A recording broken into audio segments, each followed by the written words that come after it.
Aujourd'hui, je voulais vous parler du film Get Out qui est sorti l'année dernière et qui a fait pas mal de buzz, notamment d'un point de vue commercial, et il a reçu aussi pas mal de critiques positives. Le film est même nominé dans plusieurs catégories aux Oscars de cette année, notamment en tant que meilleur film, meilleur acteur, meilleur réalisateur et meilleur scénario. Si je vous fais cette vidéo aujourd'hui, c'est non pas pour m'improviser critique de film, mais bien pour vous parler d'hypnose, parce qu'il s'avère que l'hypnose a une place centrale dans l'histoire. Je voudrais répondre à cette question que beaucoup se sont posées après avoir vu le film, à savoir est-ce que l'hypnose ça se passe réellement comme ça? Est-ce qu'on pourrait vraiment s'en servir de la même manière? Comme je l'ai mis en introduction, il va y avoir des spoilers, donc si vous voulez pas être spoilé par rapport à l'intrigue de l'histoire, c'est le moment de quitter la vidéo. Alors avant de commencer, je vais quand même faire un petit résumé de l'histoire pour ceux qui ne l'auraient pas vu et que ça dérange pas d'être spoilé. En quelques mots, Get Out, ça raconte l'histoire de Chris qui est en couple avec Rose et il va rencontrer les parents de Rose pour la première fois. La mère est hypnothérapeute et le père est neurochirurgien. Très rapidement, Chris commence à sentir qu'il y a quelque chose qui tourne pas bien rond dans cette famille, qui a une atmosphère un peu tendue et il pense que c'est dû à sa couleur de peau. Mais en fait, c'est plus compliqué que ça. Il s'aperçoit que les domestiques sont louches et c'est seulement lorsqu'il assiste à la soirée annuelle que les parents organisent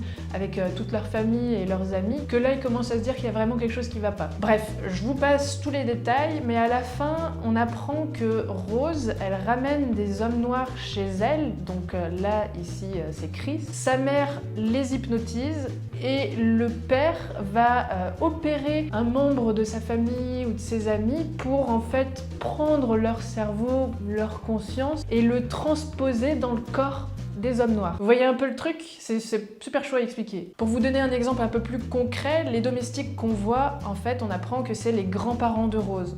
Ça, c'est sa grand-mère et ça, c'est son grand-père. Alors ils font ça parce qu'ils pensent que les hommes noirs c'est à la mode et que c'est mieux que les hommes blancs. Ils ont trouvé cette méthode-là pour être pseudo-immortels. Donc maintenant que vous savez un peu mieux de quoi parle le film, je vais m'arrêter un peu plus en détail sur les moments où il y a de l'hypnose. Alors la toute première scène où on parle d'hypnose, c'est lorsque Chris décide de sortir de la maison pour aller fumer parce qu'il n'arrive pas à dormir, et lorsqu'il rentre, la mère l'intercepte. Elle lui dit que c'est pas bien de fumer et elle l'invite à s'asseoir sur son fauteuil juste en face d'elle. Et puis tranquillement et très sournoisement, elle commence à poser des questions comme on le ferait dans une vraie séance. Elle essaye de lui faire parler de sa mère qui est décédée quand il était jeune. Il lui dit qu'il a pas envie d'y repenser, mais elle insiste pour qu'il se souvienne du jour où il était lorsqu'elle est morte. Alors je vais m'arrêter là quelques instants. Là, elle est en train de faire ce qu'on appelle en hypnose une induction, donc c'est en gros le moment où on amène progressivement la personne à un état d'hypnose. Là, elle fait plus techniquement ce qu'on appelle une induction par remémoration de souvenirs. Ça consiste simplement à amener une personne à replonger dans un souvenir. Ça, c'est plutôt correct, c'est vraiment le genre de technique qu'on pourrait utiliser dans une vraie séance. Alors on continue, bien évidemment Chris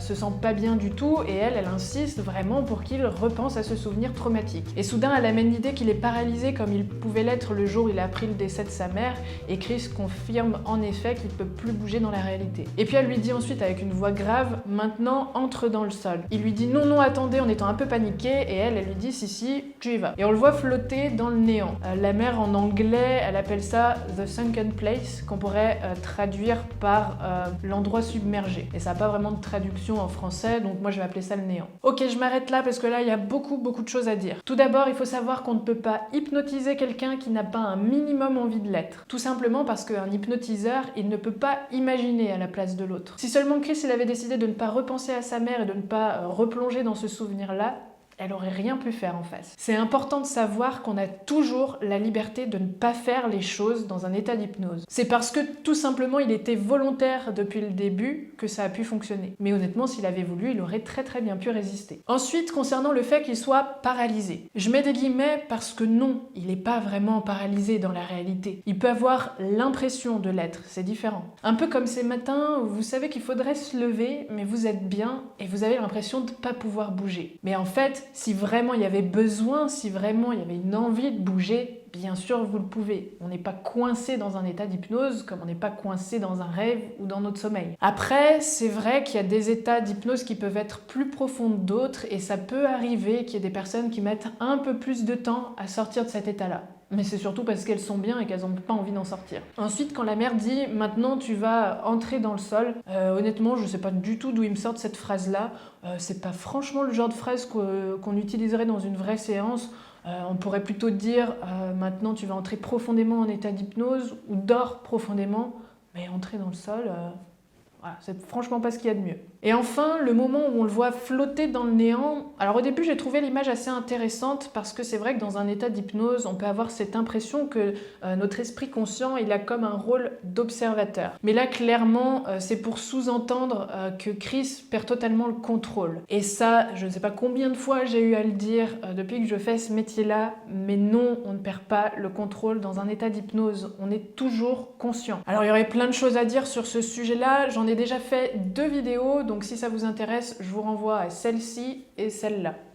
Retour à l'histoire, le lendemain, Chris découvre qu'il a plus du tout envie de fumer. Je m'arrête là quelques instants. Alors là, franchement, la mère, elle est douée, parce que faire arrêter quelqu'un qui n'a pas vraiment envie d'arrêter de fumer, chapeau. Pour l'anecdote, moi la semaine dernière j'ai reçu un homme donc, qui voulait arrêter de fumer. Il est venu accompagné de sa femme et en fait très rapidement je me suis aperçue que c'était sa femme qui voulait qu'il arrête. Lui il n'était pas du tout motivé. Je peux vous dire que j'ai galéré et honnêtement j'ai même quasiment rien pu faire pendant la séance. Parce qu'un des critères de base pour qu'une séance fonctionne, c'est avant tout que la personne ait un minimum envie de faire ce travail-là sur elle. On peut pas forcer une personne à changer, faut que ça vienne d'elle avant tout. Retour à l'histoire, Chris il explique ensuite à Rose que sa mère l'a hypnotisé et qu'il se souvient absolument rien de la séance, à part qu'il avait été paralysé et qu'il s'était retrouvé dans un trou. Alors concernant le fait d'oublier ce qui peut se passer pendant une séance, j'ai déjà fait une vidéo à ce sujet-là, si vous voulez en savoir plus, c'est celle-là. Mais pour faire court, oui, c'est possible de ne pas se souvenir de tout ce qui se passe pendant une séance. Il peut y avoir un phénomène d'amnésie. Mais c'est tout à fait normal parce que l'hypnose, c'est être dans son imagination comme on le peut l'être quand on rêve.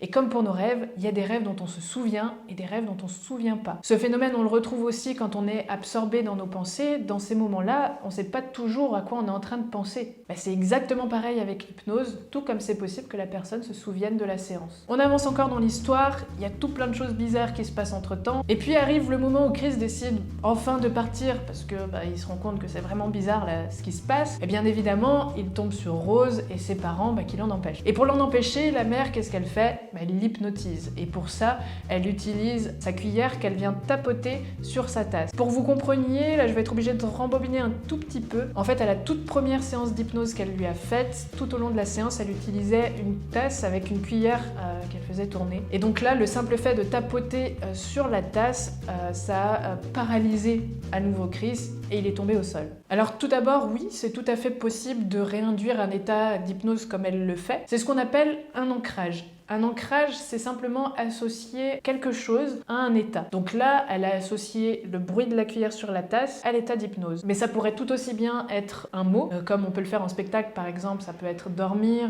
dormez, mais ça peut être aussi donc un son, une musique, ça peut être une image, un geste, voilà, il y a plein de possibilités. Donc oui, ça c'est tout à fait possible. Bon après, elle a eu de la chance que ça fonctionne et que son ancrage soit si puissant parce que dans la réalité, ça arrive quand même assez régulièrement que les ancrages tiennent pas forcément bien dans le temps. Mais bon, ça peut se tenir, ça peut être possible. Par contre, le fait qu'il soit de nouveau paralysé et qu'il tombe comme une mouche, comme je l'ai déjà dit, s'il avait vraiment pas envie d'être hypnotisé, il le serait pas. Surtout dans l'état d'agitation dans lequel il se trouve, parce qu'il se sent quand même en danger. Donc la probabilité que ça fonctionne me paraît quand même bien faible. Et vraiment, j'insiste, mais c'est avant tout une question de volonté, l'hypnose. Ensuite, on le revoit dans le néant, totalement impuissant pendant que les autres le transportent. Et ça, je le redis encore une fois, on n'est pas coincé dans l'état d'hypnose. Si on a envie de bouger, on le peut. Si on a envie de parler, on le peut. Si on a envie d'ouvrir les yeux, on le peut. Un peu plus tard, il se réveille, et je mets des guillemets parce que non, on ne dort pas dans l'état d'hypnose, et il se retrouve attaché à un fauteuil devant une télé. Il y a une vidéo qui est diffusée, et elle se termine par la fameuse tasse avec le bruit de la cuillère, et bien évidemment, Chris replonge à nouveau dans l'état d'hypnose. Donc comme je l'ai déjà dit, ça oui, c'est tout à fait possible de réinduire un état d'hypnose, surtout que plus on va solliciter l'ancrage, et plus il va devenir puissant. On avance encore un tout petit peu,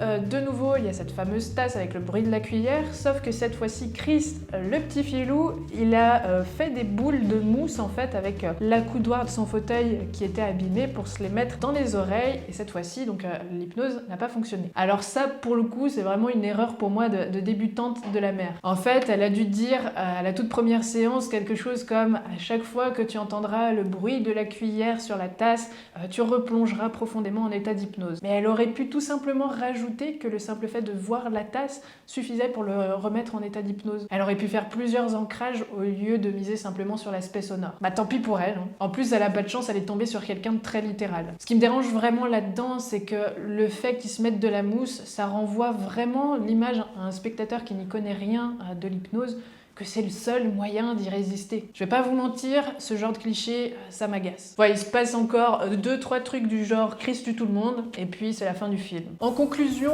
ce film, il dessert pas du tout la cause de l'hypnose, hein, bien au contraire, il renvoie pour moi une image encore très négative, comme quoi on peut prendre le contrôle des personnes et leur faire un peu ce qu'on veut. Franchement, moi je vois un film comme ça, j'y connais rien à l'hypnose, j'ai pas du tout envie de faire une séance après. Hein. Du coup, je comprends très bien les gens qui sont totalement terrorisés, et je pèse mes mots par rapport à l'hypnose. Et honnêtement, moi je suis obligée de prendre entre 10 et 15 minutes à chaque séance pour quand même expliquer ce que c'est que l'hypnose et ce que c'est pas. Parce qu'il y a tellement de croyances et tellement de mythes que je peux pas travailler si je les balaye pas. Comme vous pouvez certainement vous en douter, moi j'ai pas forcément accroché à l'histoire, même si j'ai trouvé vraiment le propos intéressant par rapport au racisme. Par contre, j'ai trouvé que l'hypnose là-dedans, elle servait pas forcément à grand chose. J'aurais de loin préféré que ce soit, je sais pas moi, un objet technologique qui permette de paralyser une personne et d'envoyer sa conscience dans le néant, un peu à la Black Mirror pour ceux qui connaissent. Ça m'aurait paru tout de suite beaucoup plus crédible. Moi ce qui m'embête, c'est qu'ils aient fait un film à propos de l'hypnose sans s'être vraiment renseigné sur le sujet. Et franchement, j'ai essayé de faire abstraction par rapport à l'hypnose pour essayer d'apprécier vraiment l'histoire, mais je vous avoue que j'ai du mal à comprendre l'engouement qu'il y a derrière ce film-là. Mais bon, je pense que je suis totalement biaisée à cause de l'hypnose. Par contre, moi je suis vraiment curieuse de savoir ce que vous avez pensé de ce film-là, que vous connaissiez ou pas l'hypnose d'ailleurs, même ça peut être super intéressant d'avoir votre retour. Du coup, là, n'hésitez pas dans les commentaires à me faire part de vos impressions, et puis surtout à me dire aussi si vous avez bien aimé cette vidéo. Sur ce, je m'arrête là pour aujourd'hui et je vous dis à très vite.